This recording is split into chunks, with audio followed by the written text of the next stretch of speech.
안녕하세요, 썬남주입니다. 오늘은 구피의 영양식 그린다럼에 대해 알아보겠습니다.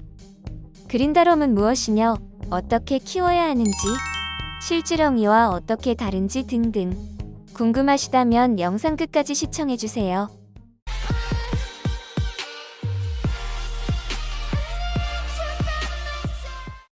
구피를 빨리 크게 하고 살찌게 만드는 데 최고의 먹이는 바로 실지렁이입니다. 이건 누구나 이견이 없을 것입니다. 하지만 이 실지렁이는 어마어마한 단점을 가지고 있습니다. 실지렁이가 사급수의 더러운 곳에서 서식하기 때문에 많은 세균을 가지고 있어 내 외부기생충과 세균성 질병을 유발할 수 있습니다. 그렇기 때문에 실지렁이가 좋은 줄 알면서도 섣불리 먹일 수가 없습니다. 꼭 먹여야 할 때도 미리 약품으로 검역을 해야 하는 번거로움도 있고 보관의 문제 때문에 꺼리는 것도 사실입니다. 하지만 오늘 소개해드리는 그린다럼은 이러한 걱정이 훨씬 줄어드는 생먹이입니다. 알려지기로는 그린다럼은 세균성 질병이나 내 외부기생충 질병에 조금 더 안전하다고 합니다. 하지만 아직 알려지지 않았을 뿐 질병을 가지고 있을 수도 있으니 조심하는 것이 좋습니다. 그럼 그린다럼을 키우는 방법에 대해 알아보겠습니다. 그린다럼은 실지렁이처럼 수족관을 통해 다 자란 그린다럼을 구입하는 것이 아니라 집에서 직접 키워서 먹이기 때문에 안전하고 믿을 수 있습니다. 또 먹이에 따라 영양도 각각 다르기 때문에 배양 방법에 따라 훨씬 더 고퀄리티의 생먹이를 만들 수 있습니다. 그린다럼을 키우기 위해서는 이러한 준비물이 필요합니다. 먼저 그린다럼을 키울 적당한 크기의 반찬통과 그린다럼이 번식할 배지로 쓰일 배양토, 그리고 그린다럼에게 먹이를 공급하기 위해 루바망이 필요합니다.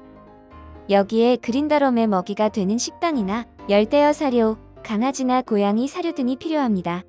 저는 강아지 사료를 준비하겠습니다. 먼저 그린다럼을 배양하기 위해 배양통을 만들어야 합니다.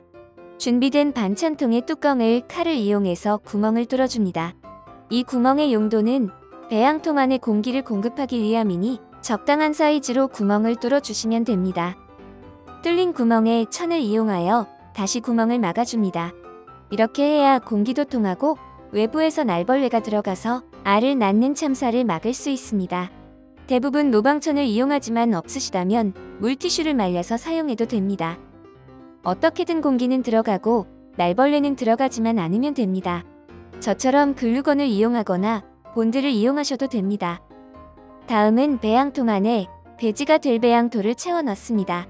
이 배지는 꼭 배양토가 아니어도 되고 흑사나 스펀지, 코코피트, 수태 등을 사용하시는 분들도 많습니다. 하지만 배양토가 구하기도 쉽고 관리 측면에서도 편리합니다. 배양토를 반쯤 채워주고 배지를 한 숟가락 푹 퍼서 배양통에 넣어줍니다. 이렇게 하면 기존의 배양토에서 새로운 배양토로 그린다럼들이 영역을 확장하게 됩니다. 그런 다음 무엇보다 중요한 습기를 제공하기 위해 분무기로 물을 뿌려줍니다. 물을 충분히 뿌려서 아래의 배양토까지 물이 스며들 정도로 넣어주는 것이 좋습니다. 다만 너무 많이 뿌리시면 썩을 수가 있으니 크게 물이 골고루 스며들 정도로 하시면 됩니다.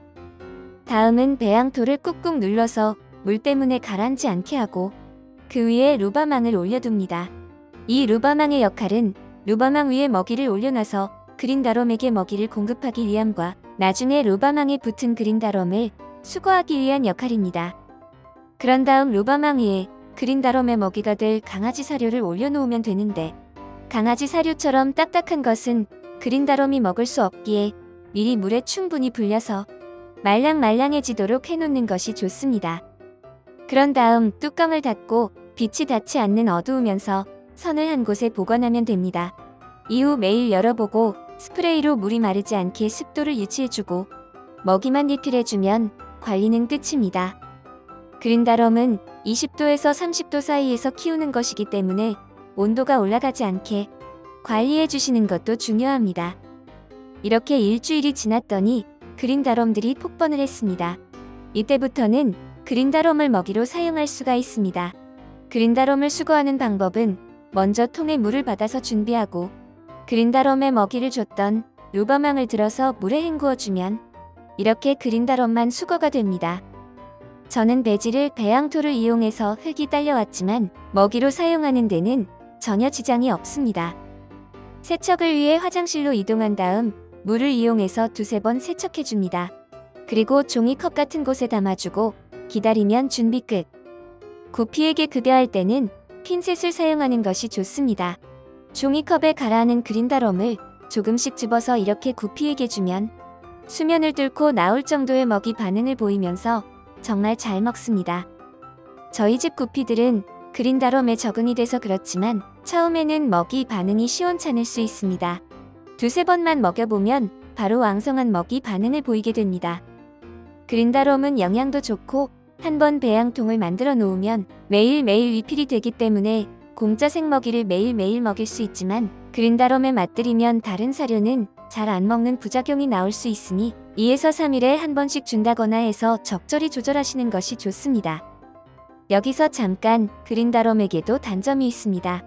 일단 그린다롬을 집에서 배양해야 하기 때문에 징그러운 벌레를 집에서 키워야 한다는 것과 배양토에 습기가 많게 되면 물 때문인지 그린다롬의 배설물 때문인지 고약한 냄새가 날 수 있습니다.